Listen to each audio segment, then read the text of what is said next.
Smart power बहुत ही important होती है किसी भी जियोपॉलिटिकल सिचुएशन के लिए। बट यूएस की बात करें तो ना इसके पास स्मार्ट पावर है, ना सॉफ्ट पावर है और ना ही हार्ड पावर है। ऐसा मैं क्यों बोल रहा हूं? ऐसा इसलिए बोलता जा रहा हूं मैं क्योंकि यहाँ पे यूएस के प्रेसिडेंट ने अभी ये अनाउंस किया कि हम यूएस का जो एड प्रोग्राम है उसको बंद कर देंगे। सवाल यहाँ ये है कि यूएस के एड प्रोग्राम के बंद होने के बाद क्या वो प्रोग्राम रियल में इतना बड़ा था कि पूरे वर्ल्ड को चिंतित हो जाना चाहिए? क्या वो प्रोग्राम रियल में ही यूएसए के मेक अमेरिका ग्रेट अगेन के सपने में कुछ कंट्रीब्यूट कर पाएगा? और बात रही इंडिया की, तो इंडिया के कॉन्टेक्स्ट में जब इंडिया $5 ट्रिलियन इकोनॉमी बनने वाला है, जब हम वर्ल्ड की सबसे बड़ी इकोनॉमी में शामिल होने वाले हैं, थर्ड मोस्ट में, तो क्या उस टाइम पे यूएस की एड की लिटरली हमें जरूरत है? आज इस वीडियो के थ्रू हम इस चीज को जानने की कोशिश करेंगे। तो देखिए, सबसे पहले मैं अगर बात करूं तो यूएस अपने एनुअल बजट का लगभग 1.4% के करीब कंट्रीब्यूट करता है आपके दूसरे नेशंस की फंडिंग में, एड में। पिछले साल की बात करें तो इट वाज अप्रोक्सीमेटली 1.17%। सवाल यह है कि ये 1.17% कितने अमाउंट का है? तो इट इज अप्रोक्सीमेटली $7 ट्रिलियन। ठीक है, इतने बजट का 1.17% ये लगभग बन जाता है इंडिया के बजट की। अगर मैं बात करूं तो उसका 32%। अगर मैं नेट अमाउंट बात करता हूं तो इंडिया के बजट का लगभग 32% अमाउंट ये बन जाता है। बट नेचुरल सी बात है, ये पूरा इंडिया को नहीं मिलता, ये तो पूरे वर्ल्ड वाइड स्प्रेड देखने को मिलता है। चलो थोड़ा सा डेटा पे फोकस करवाता हूं। अगर मैं इंडिया के हेल्थ एक्सपेंडिचर की बात करूं, जिसमें 2024 के अंदर हमारा हेल्थ एक्सपेंडिचर काफी ज्यादा बढ़ गया है, ऐसा हमारी गवर्नमेंट का कहना है, तब भी हम 1.9% पे पहुंचे हैं। मतलब ये हुआ कि यूएस में लगभग लगभग जितनी फॉरेन एड चली जाती है, परसेंट की बात कर रहा हूं, नंबर तो बहुत बड़ा है वो, उतना हम अपने हेल्थ बजट पे एक्सपेंडिचर कर ही पाते हैं, उससे ज्यादा नहीं कर पाते हैं। सवाल यह है कि यूएस की एड किन किन सेगमेंट्स के अंदर जाती है? तो फूड सिक्योरिटी के लिए जाती है, फूड सिक्योरिटी के लिए जाती है, हेल्थ केयर के लिए जाती है, डेवलपमेंट के लिए जाती है, या ह्यूमैनिटेरियन एड के लिए, इवन मिलिट्री असिस्टेंस में भी जाती है। अब मैं आपको यहां दिखाना चाहूंगा कि किस कंट्री को सबसे ज्यादा एड मिलती है और किस सेक्टर में मिलती है। जहां रेड मार्क आपको ज्यादा नजर आ रहे होंगे, उनका मतलब है कि उनको मिलिट्री एड ज्यादा मिल रही है। जहां ब्लू मार्क ज्यादा नजर आ रहे हैं, उनका मतलब है कि उनको बेसिकली इकोनॉमिकल एड ज्यादा मिल रही है। तो आप देख सकते हो यूक्रेन जो है, यूक्रेन को इकोनॉमिकल एड मिल रही है। इजराइल को टोटली लगभग लगभग मिलिट्री एड ही मिलती है। जॉर्डन को भी मिलिट्री एड भी मिलती है, इकोनॉमिकल भी। और ये लिस्ट आती है, इस लिस्ट में 55th नंबर पे इंडिया आता है। मतलब इंडिया का नंबर काफी पीछे है, बट स्टिल इंडिया के अंदर जो कॉन्ट्रीब्यूशंस हैं वो काफी बड़े हैं।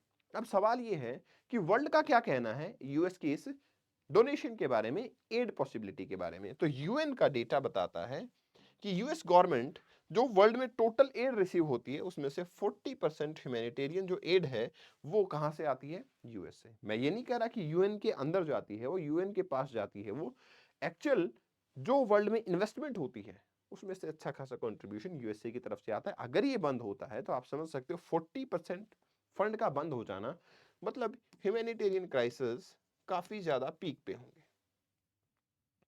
तो सवाल ये है कि सर यूएस का इंडिया में क्या रोल है?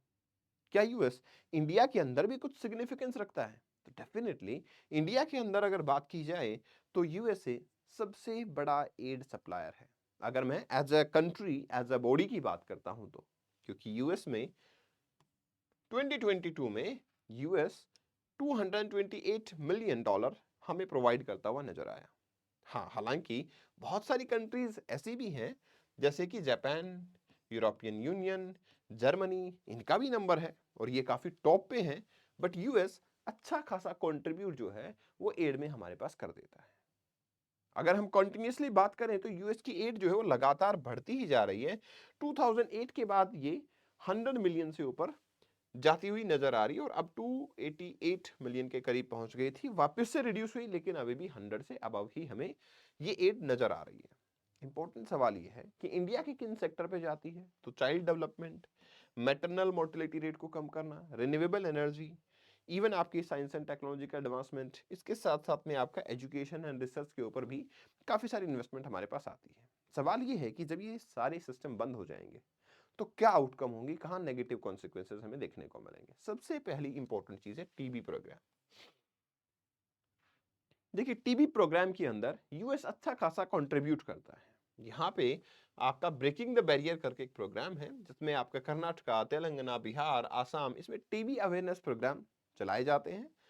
इसके लिए यूएस गवर्नमेंट ने $7 मिलियन 22-23 के अंदर बेसिकली प्रोग्राम में दिए थे, जो कि शट डाउन होने वाला है। आप ये देखोगे तो हमारी गवर्नमेंट लगभग कितने रुपए कंट्रीब्यूट करती है इसके अंदर, तो फिस्कल ईयर 2024 के अंदर अराउंड 31 बिलियन इंडियन रुपीज जो है वो कंट्रीब्यूट किए गए थे, और यहाँ $7 मिलियन कंट्रीब्यूट किए गए हैं। तो टीबी प्रोग्राम के लिए ये जो गवर्नमेंट का कंट्रीब्यूशन था, यूएस गवर्नमेंट का, यूएस एड प्रोग्राम का, वो काफी अच्छा प्रोग्राम था। इसके अलावा यूएस ने काफी लंबे टाइम पे, हम एक काफी पुराने हिस्टोरिकल इवेंट्स के थ्रू देखेंगे तो एड प्रोवाइड की, इंडिया को काफी हेल्प भी मिली है। मैं आपको एक इंपॉर्टेंट चीज बताना चाहूंगा, हमारे लिए ट्रांसजेंडर्स के हॉस्पिटल्स बहुत कम है, और जहां पे जीन थेरेपी हो पाए, हार्मोनल थेरेपी हो पाए, वो तो बहुत ही कम है और बहुत एक्सपेंसिव होते हैं। लेकिन यहाँ पे 3 सेंटर ऐसे चलाए जा रहे थे, हेल्थ केयर सेंटर, जो कि ट्रांसजेंडर्स के लिए थे, जिनको कि 5000 के करीब ट्रांसजेंडर जिनसे बेनिफिट उठाते थे, अब वो बंद हो जाएंगे। और इंपॉर्टेंट चीज ये थी कि यहाँ काम करने वाले लोग भी ट्रांसजेंडर ही थे, तो उनको जो एम्प्लॉयमेंट मिल रही थी वो भी बंद हो जाएगी। तो ये एक क्रिटिकल सोसाइटल इवेंट होगा जो हमें देखने को मिलेगा, जो हमारे लिए काफी नेगेटिव और बैकफायर करने वाला है। अगर हिस्टोरिकली बात करूं तो पीएल 480 प्रोग्राम था यूएस का, जिसमें सरप्लस फूड जो है वो डोनेट करते थे, जिसके अंदर इंडिया ने पार्टिसिपेट किया था क्योंकि हमारे यहाँ फूड क्राइसिस थे। सिमिलरली ट्रांसजेंडर हेल्थ के ऊपर बात की मैंने, तो फर्स्ट जो है आपके 3 MITR जो क्लिनिक्स हैं वो हमारे पास यूएस की फंडिंग से चल रहे थे। 5000 से ज्यादा जो जेंडर हैं उनको यहाँ से फायदा मिलता था। हार्मोनल थेरेपी यहाँ पे दी जाती थी, हार्मोनल गाइडेंस उनको मिलती थी।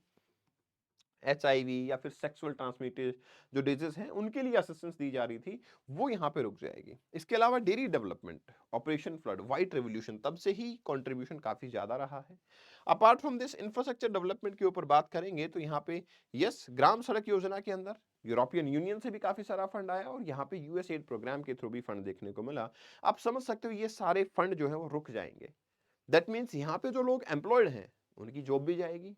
इंपॉर्टेंट चीज ये है कि ये सारे जो फैसले थे ये इंडिया के लिए एट लार्ज बहुत बड़े नहीं हैं, लेकिन I just want to talk about those individuals जो कि अपने बॉटम ऑफ द सोसाइटी के इकोनॉमिकल लेवल पे देखने को मिल रहे हैं, उनको इस एड प्रोग्राम से काफी फायदे मिल रहे थे। जैसे मैंने ट्रांसजेंडर का एग्जांपल दिया, 5000 ट्रांसजेंडर को यहाँ से फायदा मिल रहा था, जो कि बंद हो जाएगा। ग्राम सड़क योजना बनती जा रही थी, वो आपकी रुक जाएंगी, वो हॉल्ट हो जाएंगी, तो वो हमारे लिए काफी कॉम्प्लिकेटेड होगा। अब सवाल ये है कि sir what is the legal battle, क्या डोनाल्ड ट्रंप जिस पे भी साइन करते हैं वो हो जाता है? देखिए ऐसा नहीं है। इवन लीगल बैटल ये है कि यूएस के फेडरल कोर्ट में ये मामला जाता है, और यूएस के फेडरल कोर्ट जो है ये फॉरेन एड के ऊपर बोलते हैं कि यार ये नहीं हो सकता, इसको होल्ड करना पॉसिबल नहीं है। यहां से ट्रंप एडमिनिस्ट्रेशन जो है वो यूएस के सुप्रीम कोर्ट में जाते हैं, और सुप्रीम कोर्ट भी इसको फेवर नहीं करता कि आपको आइडियली ये एड रोकनी चाहिए।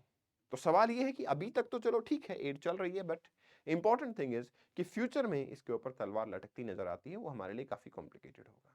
ग्लोबल इंपैक्ट ये होगा कि एक्सपर्ट का मानना है 50% जो वर्ल्ड की पॉपुलेशन है उसको प्रॉपर हेल्थ केयर वो नहीं मिलती है, प्रॉपर आपके सैनिटेशन नहीं होता है। अगर यूएस एड प्रोग्राम बंद होते हैं तो ग्लोबल हेल्थ पे, मैटरनल मोर्टिलिटी रेट पे, इन्फेंट मोर्टिलिटी रेट पे काफी नेगेटिव इंपैक्ट होंगे, जो कि इंडिया के अंदर भी ये पैरामीटर्स काफी नेगेटिव परफॉर्म करते हैं, उनके ऊपर काफी नुकसान हो जाएगा। इस सेशन की पीडीएफ को आप Kapil Bhardwaj for you, that is geography by Kapil Bhardwaj, this is the Telegram channel जहां से आप डाउनलोड कर सकते हैं, and this is my Instagram handle Kapil sir geography. आप मुझे यहाँ फॉलो कर सकते हैं। In case of any doubt you can ask me, you can connect me over here. Thank you very much and best wishes.